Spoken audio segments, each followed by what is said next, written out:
Hello friends, welcome to Geetha channel. இன்னைக்கு நம்ம வீடியோல வந்து பாத்தீங்கன்னா ரொம்பவே ஹெல்தியான ஒரு தோசை ரெசிபி தாங்க பார்க்க போறோம். ரொம்பவே ஈஸியா பண்ணிடலாம். நம்ம சேனலை வந்து ஃபர்ஸ்ட் டைம் பார்க்குறவங்களா இருந்தா மறக்காம வந்து Subscribe பண்ணி வச்சுக்கோங்க. கூடவே இருக்க பெல் பட்டனையும் கிளிக் பண்ணி வச்சுக்கோங்க. அப்பதான் நான் போற வீடியோஸ் எல்லாம் உங்களுக்கு உடனுக்குடன் நோட்டிஃபிகேஷன் வழியா வந்து கிடைக்கும். வாங்க இந்த ரெசிபி பண்றதுக்கு தேவையான பொருட்கள் என்னன்றதை பார்த்துடலாம்.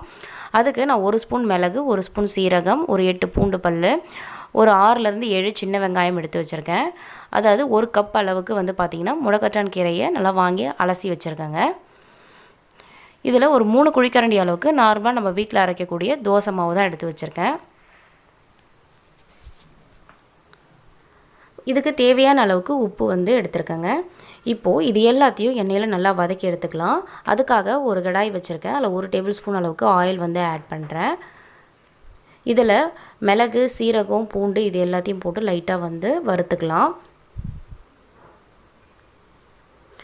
இது கூடவே வச்சுருக்க வெங்காயத்தையும் சேர்த்து நல்லா வதக்கி விட்டுக்கலாங்க. இந்த முடக்கத்தான் கீரை தோசையை வந்து பார்த்தீங்கன்னா கண்டிப்பாக வந்து உங்கள் வீட்டில் பெரியவங்க அது போல் இருந்தாங்கன்னா மந்த்லி ஒன்ஸ் ஆச்சும் இந்த முடக்கத்தான் கீரை தோசை வந்து பண்ணி கொடுங்க.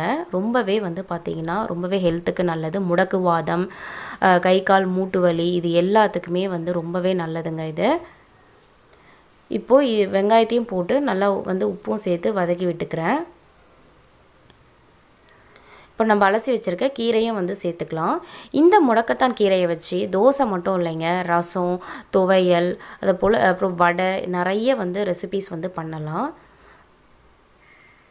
இப்போ இது எல்லாத்தையும் நல்லா வந்து மிக்ஸ் பண்ணி விட்டுக்கலாங்க.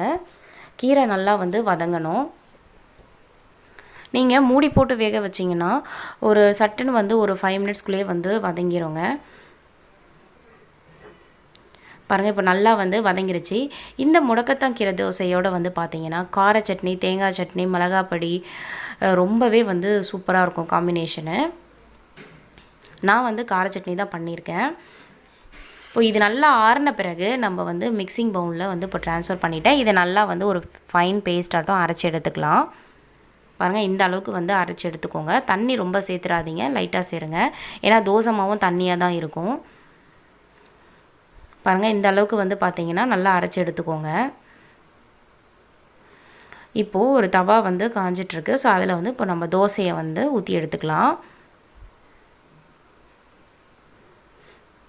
பாருங்கள், இவ்வளோ அழகாக வந்து கீரை தோசை ரெடி ஆகிடுச்சு. நீங்கள் இதுக்கு பதிலாக முசுமுசுக்கை இலை, தூதுவளை, கருவேப்பிலை, கொத்தமல்லி, புதினா இது போலயே ப்ரொசீஜரில் வந்து நீங்கள் பண்ணி கீரை தோசையாட்டம் ரெடி பண்ணி சாப்பிட்லாம். ரொம்பவே ஹெல்த்துக்கு நல்லது. இப்போது இன்னொரு தோசையும் வந்து நான் வந்து வாத்து காமிக்கிறேன்.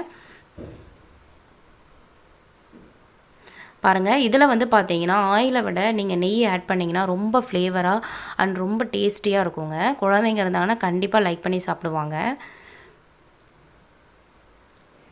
அவ்வளோதாங்க, நம்மளோட முடக்கத்தான் கீரை தோசை ரொம்பவே ஈஸியாக அண்ட் சிம்பிளாக வந்து சூப்பராக ஹெல்த்தியாக ரெடி ஆகிடுச்சு.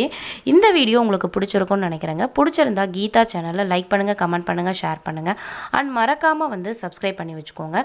கூடவே இருக்க பெல் பட்டனையும் வந்து கிளிக் பண்ணி வச்சுக்கோங்க. தேங்க்ஸ் ஃபார் வாட்சிங்.